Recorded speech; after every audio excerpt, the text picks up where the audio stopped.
I can say without a doubt, the best moment of my career is here with you at Circa tonight, because the greatest of all time, the Nature Boy, Ric Flair.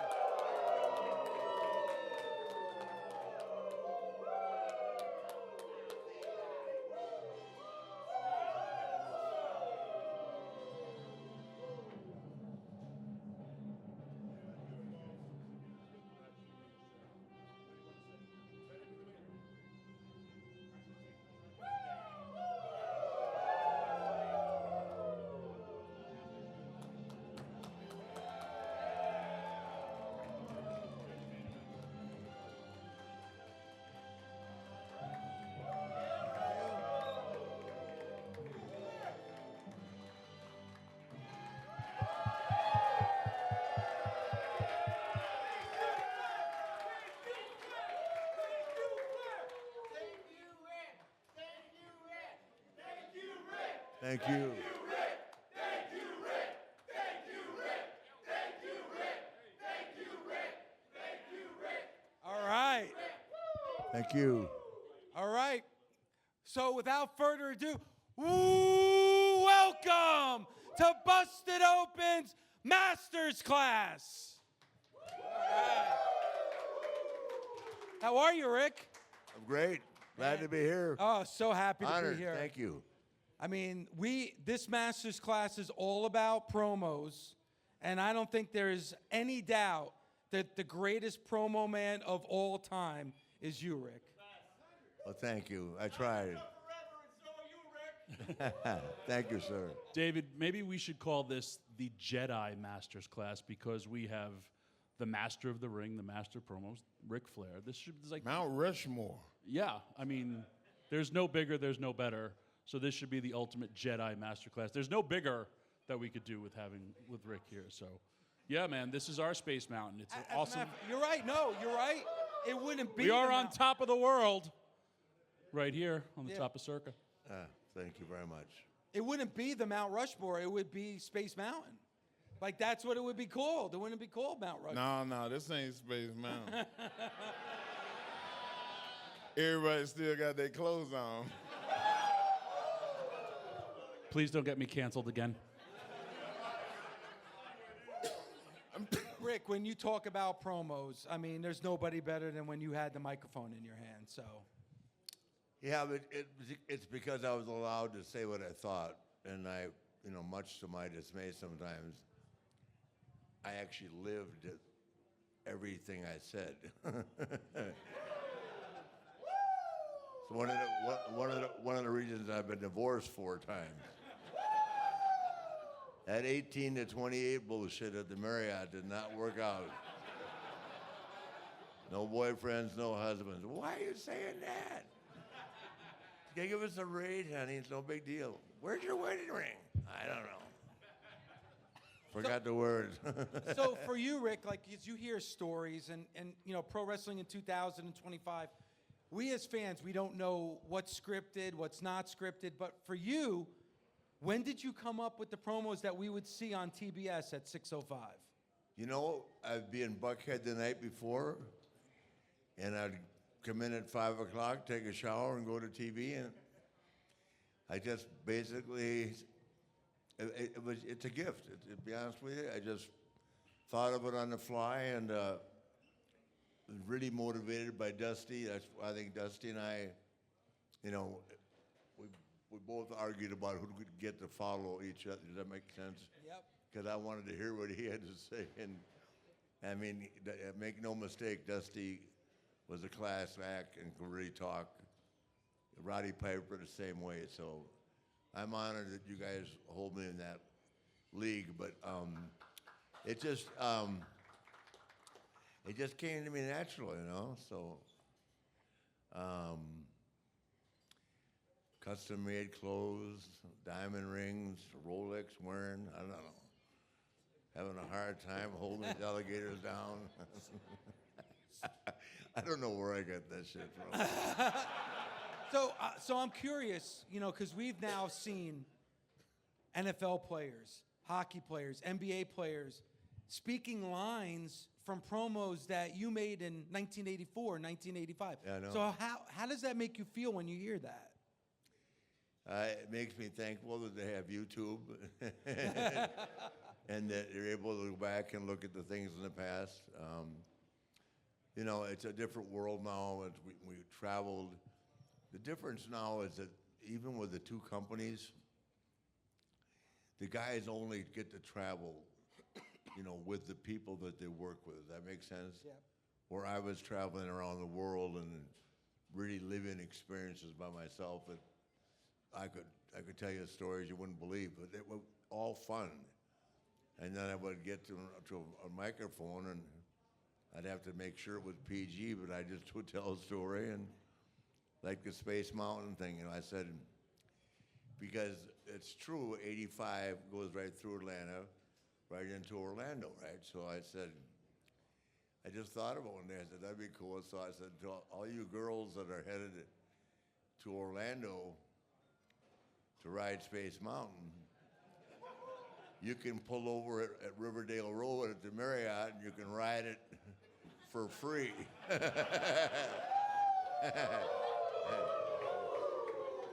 And you don't have to get a room, you can stay with me.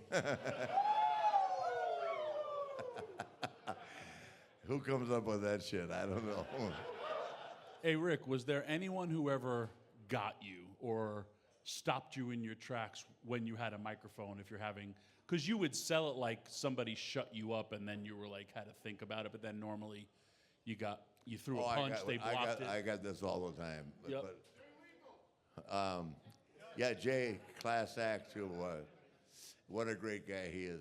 He can do me better than I can do myself. He can do Macho Man, me. I mean, Jay is a very, very talented young man. Nate, your promos obviously being legendary. You said what it came off the top of your head. The who, what, when, where, why, and how. I'm over here, Nate. How you doing? Oh, I'm sorry. Hi, I'm Bubba. He's hard to miss. No, I thought I was looking at a monitor. I'm sorry. No. Don't worry about those cameras. Do you remember the first time somebody actually handed you lines and told you need to say this? Yeah, and boy, I really struggled with it because with the WWE, as an example, there are so many bullet points that you have to remember that you get lost with your creativity gets lost. That makes sense? Because they want you to say the name of the pay-per-view, the event. I mean, it's like which we didn't have to do in the old days. I would just say, I would talk about 5 opponents at the same time and make it entertaining. But when you have to memorize, you know, the pay-per-views and plug the date and where and on it, just it exhausted me. I had a really hard time.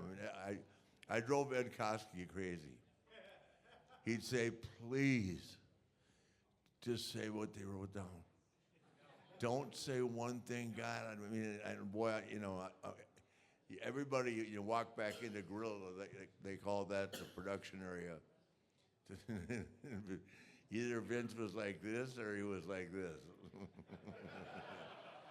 And I got a lot of these. But how exactly does Vince McMahon, what does Vince say to Ric Flair when he's quote unquote reprimanding you for not saying what you were supposed to say? Well, he didn't reprimand me. He just said, he goes, 80 promos don't draw money. But he literally did. I said, really? I said, well, everybody is saying them to me wherever I go, so somewhere they got over. I mean, I can't remember one promo. I didn't say this to him, what I wanted to say. I can't remember one promo that they've ever recorded about you that someone repeated. I could say it to him now. No, but I'll give you an example, and this is a compliment to the guy. The Miz, who the guys gave a very difficult time to get into business because he came from, what show was that? Real World. Huh? Yeah, and the guys, I mean, they actually made him change in the public locker room for a year. The guys were so brutal to him. But when he goes to work now, he survived it all, but he will look at his promo and walk around, and I mean, I've never seen a kid, and I compliment him and I say, brother, I gotta take a break. I can't keep looking at this shit. I mean, seg 5, dude, break. Look at the hard camera, and then the referee's talking to you. It was just difficult for me to learn, and then I had major self-confidence issues. Someone's trying to call me right now. That's always hard for me. I've heard you say that before. Yeah, no, I lost my self-confidence, and once I lost that, then I was lost. And then when I got back to WWE, I mean, Hunter helped me and all that, but once you lose your self-confidence, you're screwed. It's like if you worry about getting hurt, you don't need to go to work. If you're worried about going through that table or jumping off that ladder and shit like that, you don't need to be there, because that's when you're gonna get hurt. You cannot. You got to get in your mind that you're gonna get suplexed off that ladder, and that's gonna happen. And that kind of shit never bothered me, but losing my self-confidence and then blowing myself up, and I mean, it just it's hard. It's a hard. I mean, I've seen other athletes do it too, but I pretty much got it back at the end. But even like on my last match with Shawn at WrestleMania, man, I was nervous as hell. I've never had anybody except Harley Race tell me to shut up and listen to them and keep my mouth shut. And that's what he said to me. And he walked out the door and said, "Let's do this." And that was it. And I messed up a couple of spots, and Shawn would remind me, but I mean, I didn't have it. Now I was 59 years old, which was probably part of the issue, but even to this day, I experienced extremely good health. I don't hurt anywhere. That's why I did that last match. That's awesome. And if I hadn't had a heart attack, during the match, which I didn't even know. All right, let's just that statement. If he didn't have a heart attack during the match, it would have been a lot better. No. And he didn't even know. No, I passed out twice during the match, and I was like this, and Andrade was going, "Tag, you have to tag, you have to tag, you have to tag," and I woke up right, and then so because I've had those 4 different heart surgeries, I go in and I'm pretty conscientious of it.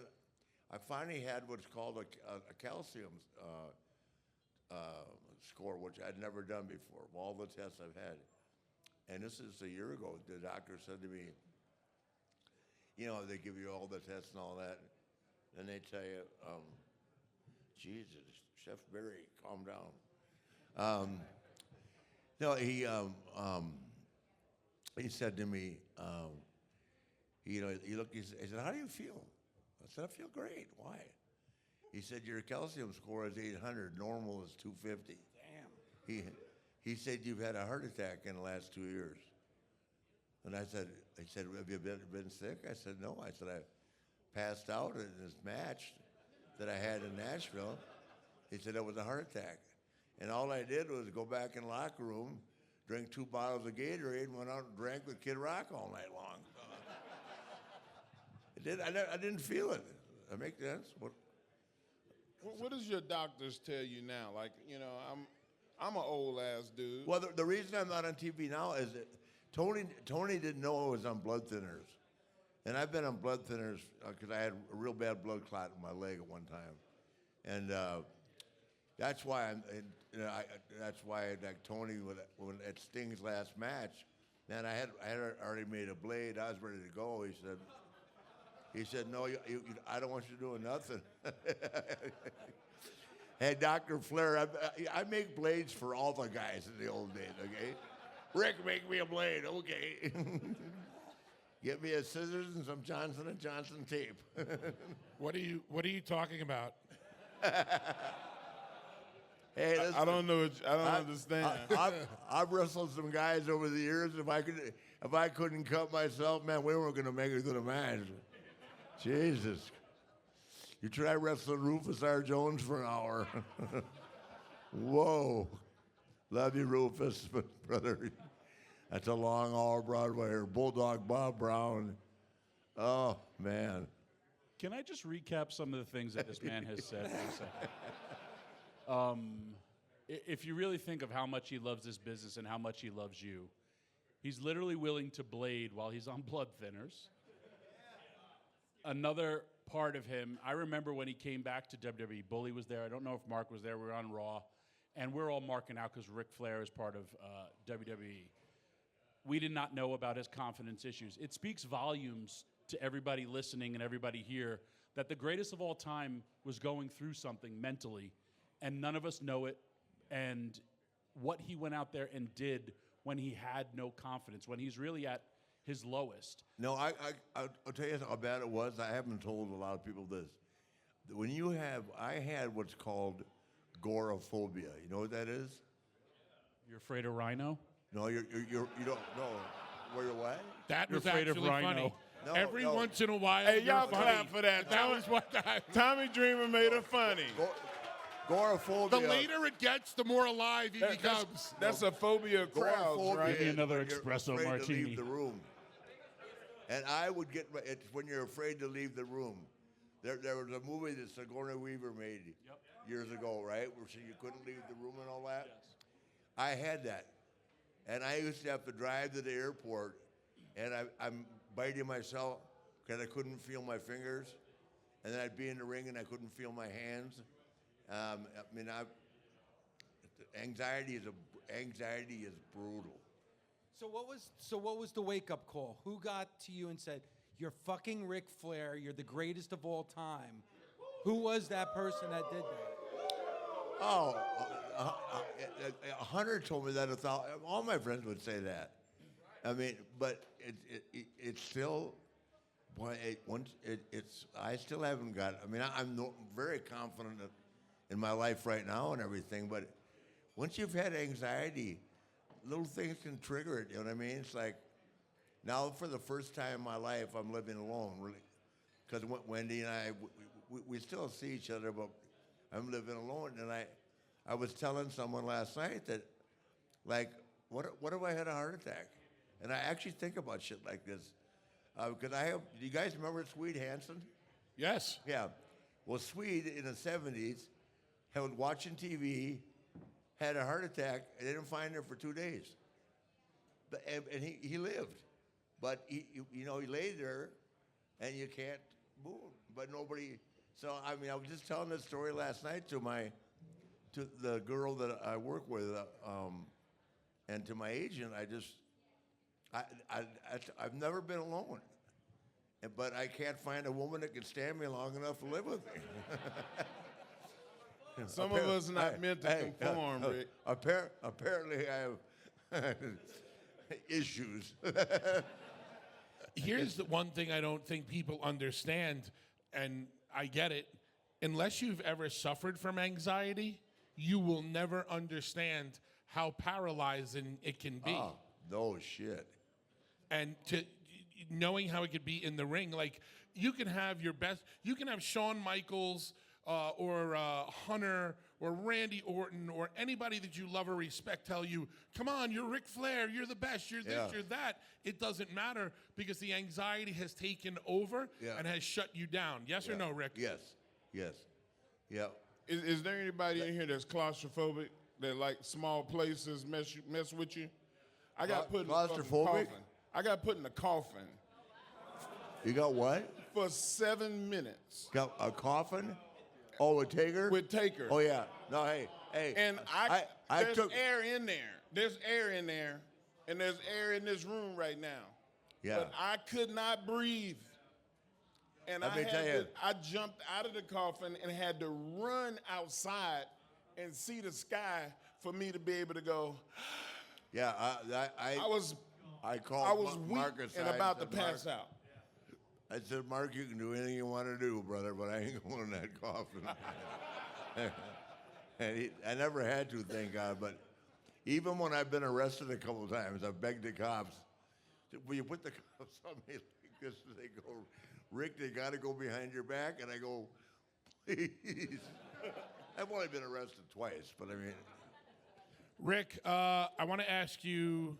Actually, I don't want to ask you about that. No, I changed my question. And, No, I forgot. And that I forgot was in the something. 80s, a long time ago. I wanted to follow up on something. So we're in Columbia, South Carolina, and Rick is getting ready for a really big match.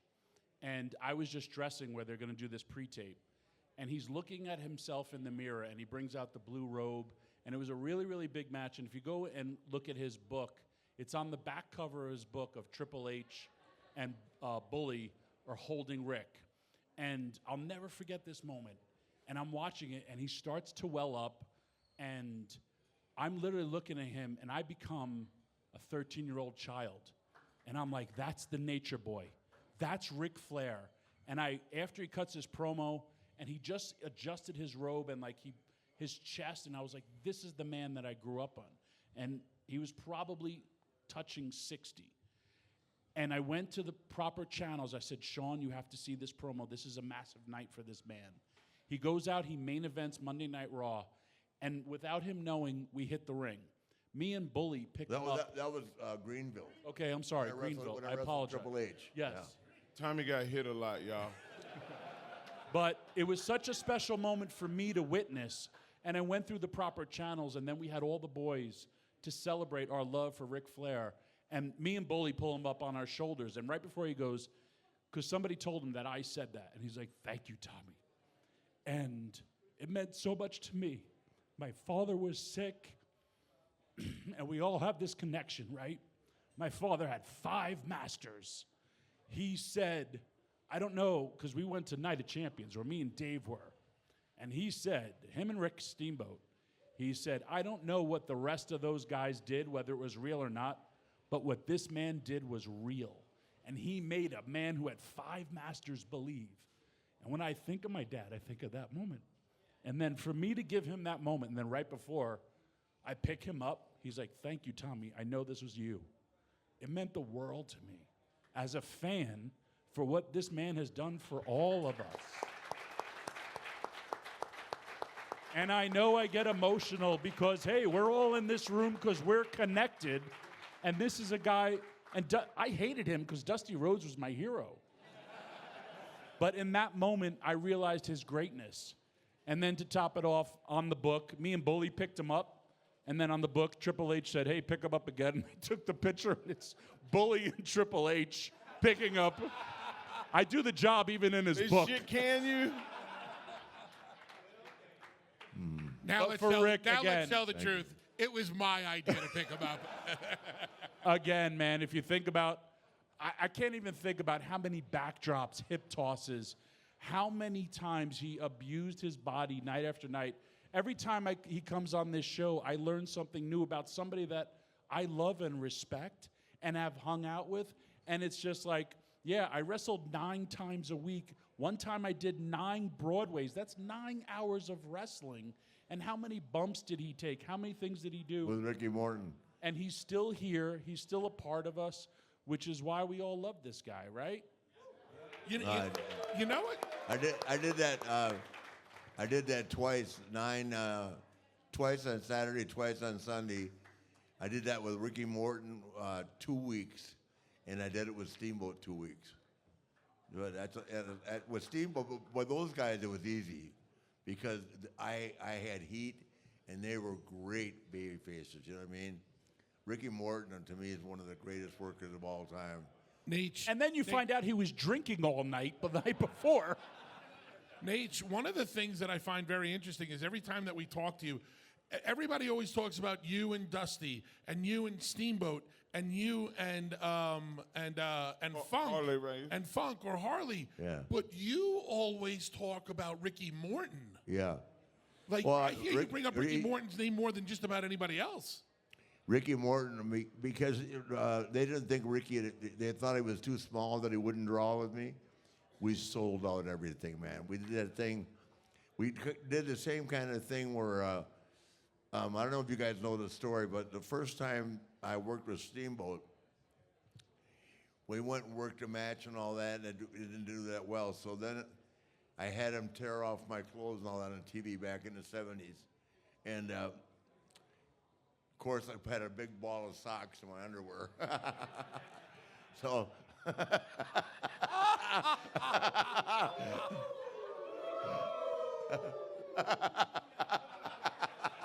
What is wrong with you? Hey. You and Dave LaGreca are such children. Not a chance. So, anyway, this is the true story. So, we took Steamboat and rubbed his face on the floor and all that, and Harley was there. And, yeah, I need to. Hey, let's just take it in. Just take it in. Yeah, whoa, did you want my number? 704 999-8089. Harley Race was just one of the toughest guys in the world. So he tells the guy to go get sandpaper. So we took Steamboat upstairs, and Harley took the hardest grain of sandpaper and sandpapered them for a half. Burn them, and then they put iodine on it. And the pigment did not come back for 2 years. But you talk about hurting, man. I mean, Harley didn't give a shit. Come here, kid. No problem. It was before special effects, makeup. Yeah. A young Tommy Dreamer was held down in a locker room, and he was beat up in the parking lot. And Was that by Raven? No. And I got sandpapered as well, and it hurts so much. But when you love this business, and as well as, and I'll peel it back, when guys used to bleed internally, it wasn't chicken blood, it wasn't that. They would drain their own blood, put it in a condom, and spit out their own blood. Yeah. But you're literally like taking somebody's draining blood from you in the back, and then you're popping that out. Yeah. But for somebody who has been their face grinded to get an angle over, it fucking hurts, everybody. But I would also think I Rick just now, almost threw up. but Rick, if like Ricky Steamboat's going to the grocery store getting a gallon of gas, everybody's going to see his face and remember that it was that did it. That's why we drew so much money. It was real. And he was over, I mean, Steamboat, God, to this day when I see him, man, I go, what the hell? Because he's been through hell, man. I mean, Jesus. But you talk about a tough guy, man. He never flinched. And Steamboat was legitimately a tough kid. He didn't come across, he was never a bully. But don't think Ricky Steamboat wasn't a tough kid. You can be baffled by who you think and who's tough and who's not, but nobody gave Steamboat any shit. But literally, Harley, you had to know Harley Race. I mean, you guys would love it. If we were all in a bar and Harley was up there, he'd go, so who thinks they can drink a beer faster than Harley Race? He'd look at the bartender and say, hand him a beer, right? Open it with his mouth, right? And then he would say, where's the pool table? He'd go over with 20 people around the table, like Billy Bob's in Fort Worth. Ask David Mann in the story. And I say, Harley, let's just chase women. No. I feel like playing pool, kid. He'd go over, he took the cue off the wall. There's 10, 12 people around the table, probably 10 quarters. Lights up a Marlboro, knocks all the other quarters off, puts down his quarter and says, I got the winner. Problem? Hey, Rick. Yeah, we got the SMU football team about beat the shit out of all of us. Harley's promos Yeah. didn't just happen in the ring or just didn't happen on TV. You're about the third or fourth person that told me stuff about Harley Race. Him talking at the bar or in the hotel lobby, Yeah. or him like just walking through the airport or whatever. Brother, he could cut a promo on your ass. He was the real world champion. You know, when he was in that boat wreck where the person got killed, you guys know the story? And he thought he was going to jail. He drove his 911 at 110 miles an hour into a beam on 75 and lived. He tried trying to commit suicide. That's how tough Harley Race was, buddy. Man. There's always the conversation of Mount Rushmore. You're on my Mount Rushmore, Terry Funk, Dusty Rhodes. Yeah. Who is on Ric Flair's Mount Rushmore? My Mount Rushmore would be, is different. I think Shawn Michaels is the greatest worker in the history of the business. Yeah.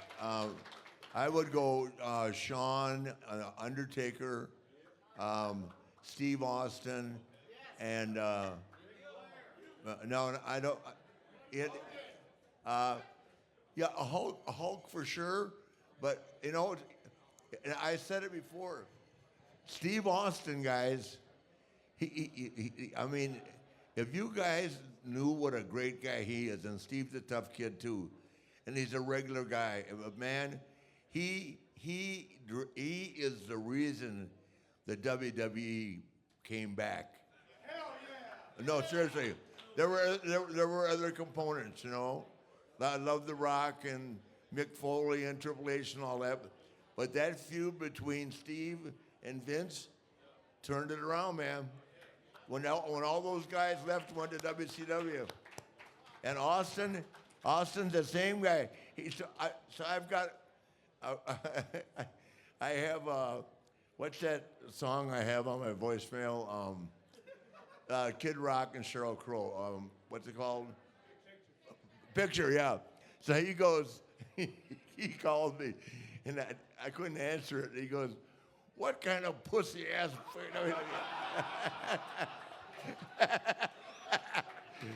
I go, just entertaining myself. He said, "Well, shit, change that shit up."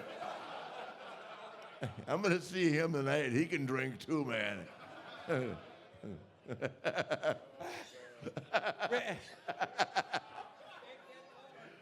Stone cold. Rick, for you, and listen, I'm a big list guy. I'm a big top 10 guy. Mm-hmm. And I know you've been asked favorite promo, favorite match.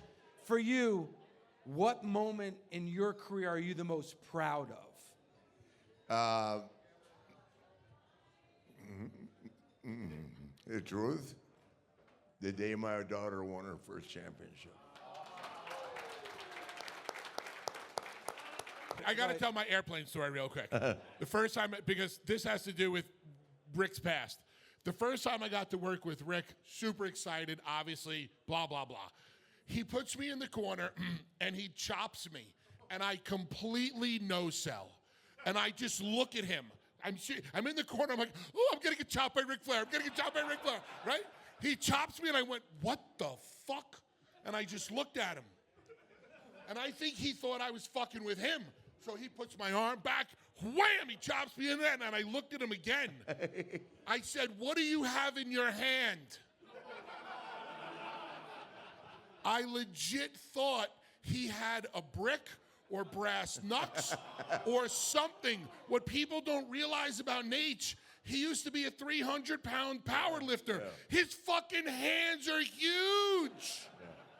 He chopped me so hard, other than Haku, and other than being manhandled by Mark Henry, which I kind of enjoyed. That was the hardest I've ever been hit. So if you watch me, they all do. If you watch me in Steamboat, I'm hitting Steamboat as hard as I can. He wouldn't. I mean, you watch those matches with he and I, brother. I am knocking his dick in the dirt, man. Hey, Ric, while we on matches with you. What's that? I said while we're on matches with you, I had one match with you on a house show. Yep, that was right at the end before I retired. And I put that match in my top 5 matches of all time. Thank you, buddy. And only the people in that arena saw it. Hey, guys, I want to say something to all of you because, like I tell you, I live really hard, but I do it by choice. Does it make sense? I really appreciate all this. And you guys. No, no. I'm saying it from the bottom of my heart. Because how many people my age get a moment like this? No, I mean really. How many people in my age get a moment like this? And get it? And you guys are 25 years old. 20. I mean, it's. God gave me a gift, and He's given me you the gift. There's no age limit on greatness. You also drew another house, so thank you, Rick. Thank you, guys. And I always say this, Rick, and you know what a big fan I am of yours, and seeing you at the Meadowlands in 1984 and 1985, that you're probably bigger now than you've ever been your entire career. Yeah, actually, because of Offset and so It's the woo cue. You know, I go to Offset. I need more money for this. That Ric Flair drip went platinum 8 times, right? And he goes, I made you famous. I said, you wrote the song about me. I was already famous. That's what he said to me. By the way, I'm going to see Metro Boomin. He's in town, man. Metro had a lot to do with that. And Rick, when it's almost impossible. I have a list of promos that are in my top 5 that you made. But it was an impossible task. When you look at most wrestlers, you can pinpoint their best matches, pinpoint their best promos. In my opinion, the best match you ever had was at a house show at the Meadowlands against Harley Race, that the only people who saw it were the people that were actually in it. Like, probably your best match was only seen by the people in the arena, right? Yeah. That was the night, I got to tell this story, that I went, Lawrence Taylor, you all know Lawrence, right? So he had a bar called LT's in New Jersey. You remember that, right? So I'm with LT till 4 in the morning. And you know LT, right? I mean, there's more than vodka flowing around there, okay? What do you mean? At 5 o'clock in the morning, he gets to his blue Jaguar and drives away. I said, "You're going to go to jail." He said, I don't go to jail. I went up. The next day, they're playing the Bears. He got to the stadium an hour before the game and had 3 sacks.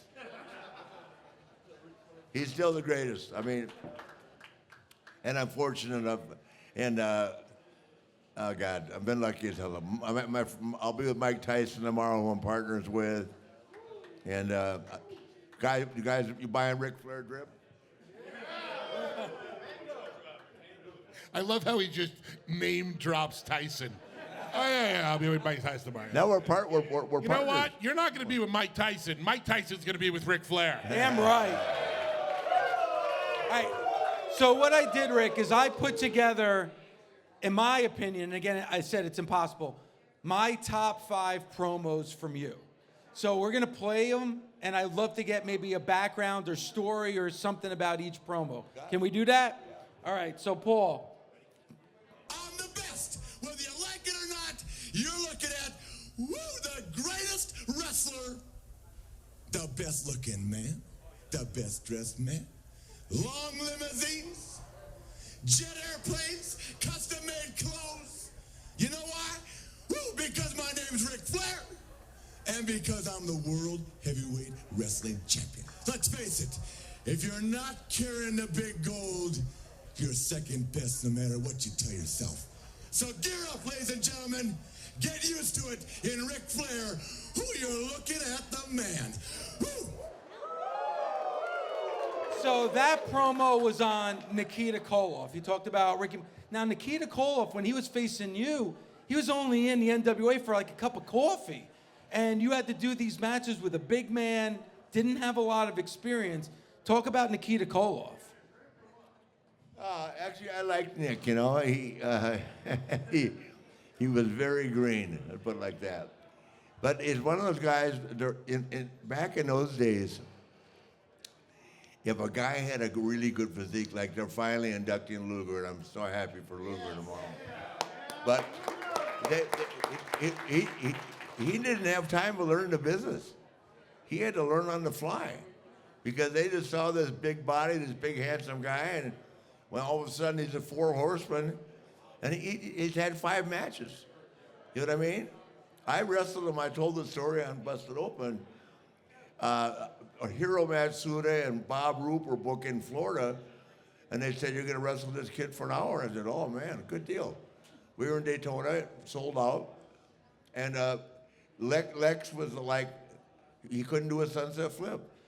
So all I did was cut myself and took press slams. For an hour. All right. Ask him. All right, here we go. Another one. I was born with a golden spoon. I inherited the ability. I inherited the money. I inherited the God-given best looks in the world today. And you know why I got all that? Because I was born with a golden spoon. And that took me to the World Heavyweight Wrestling Championship. Garvin, you, my friend, have got to wrestle the man with the golden spoon 5 times the world champion. Woo.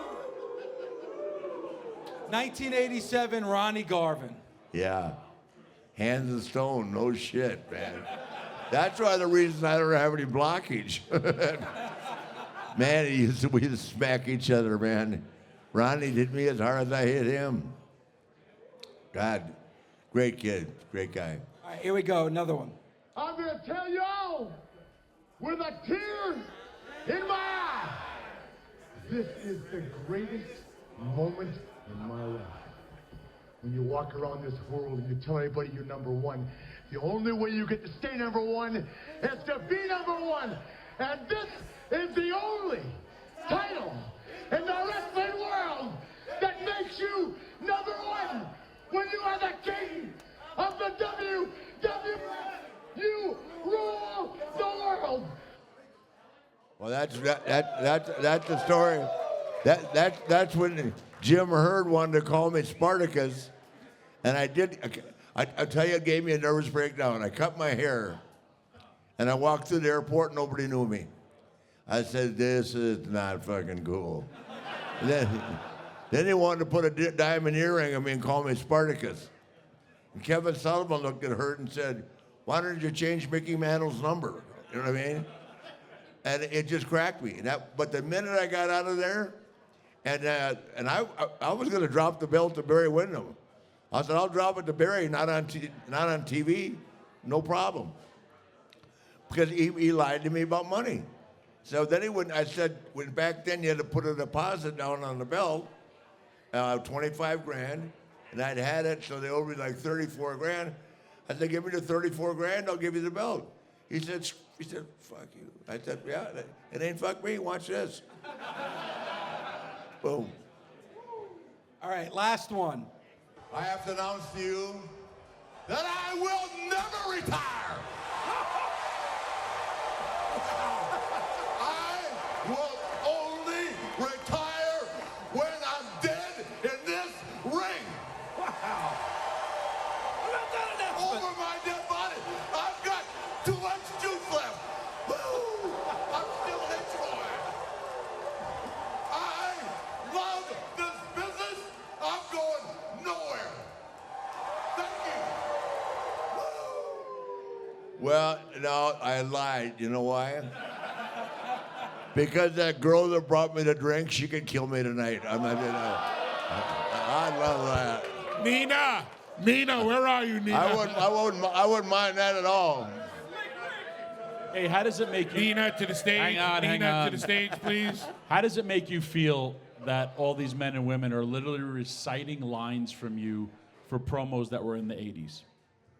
Makes me feel great. I just said thank you very much. I'm so appreciative. Look, why am I here? There's 100 other guys that could have had here, and they chose me. So it's an honor. This is not an inconvenience, or this is not a job right now. I'm with my friends that I've known forever, that are so respectful, and all of you are so respectful. What can you say? Thank you. Thank you, Rick. I mean, seriously. And With a Tom, tear in my eye.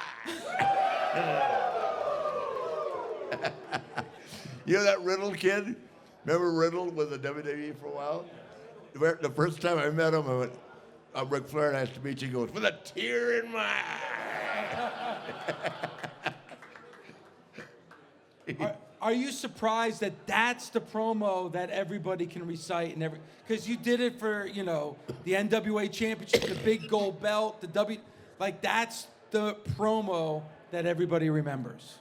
Yeah, well, they like that Rumble. That what made that Rumble so good was look at the guys that were in it. Everybody in that damn Rumble's in the Hall of Fame. I mean, really, everybody.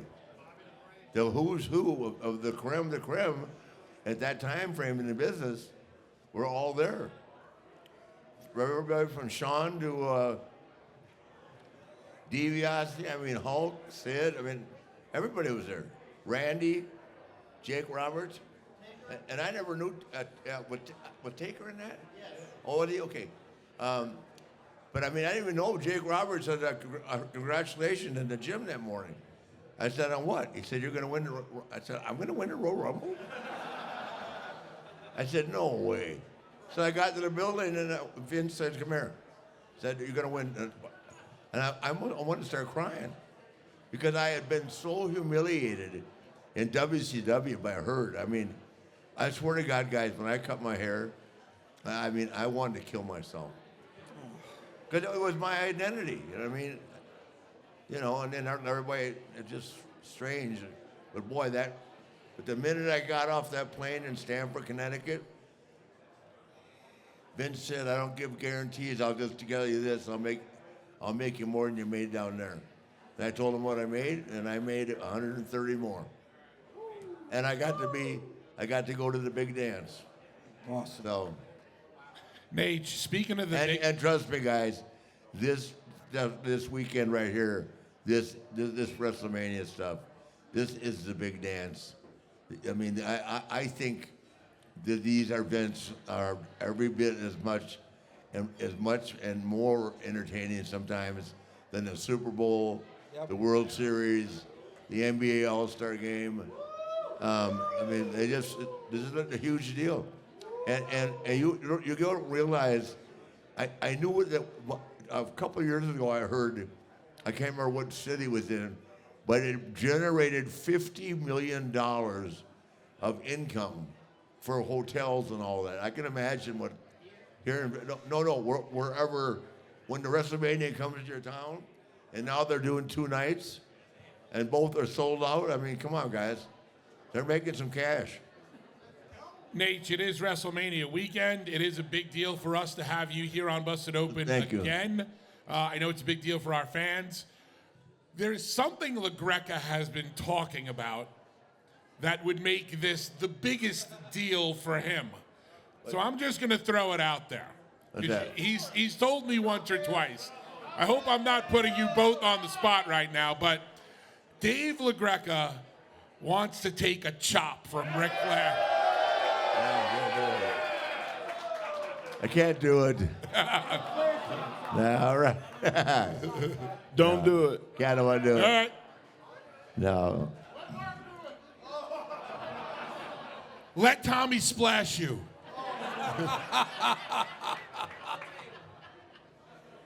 Hey, I tell you my favorite moment with the Dudleys, and I still can't. This is our business. Is when they put Stacey Cable to the table. I mean, she's like this big around, right? I'm going, I don't know. Vince is too much. Coincidentally, that was one of my favorite nights also. Yeah, she was sitting on your shoulders front first. I guess it was your right. Rick, I think I'm talking to not just the people that are sitting on this stage, but every single person that came out here to Circa today. Thank you. Thank you for the time. Thank you for coming here today. And listen, I've said it. If it wasn't for you, Rick, you've made my career, because I wouldn't be doing this for a living if it wasn't for you. You're the greatest of all time, and I just want to say I love you. Thank you for everything. I love you, man. Thank you, everybody. Thank you so much. Ric Flair, everybody.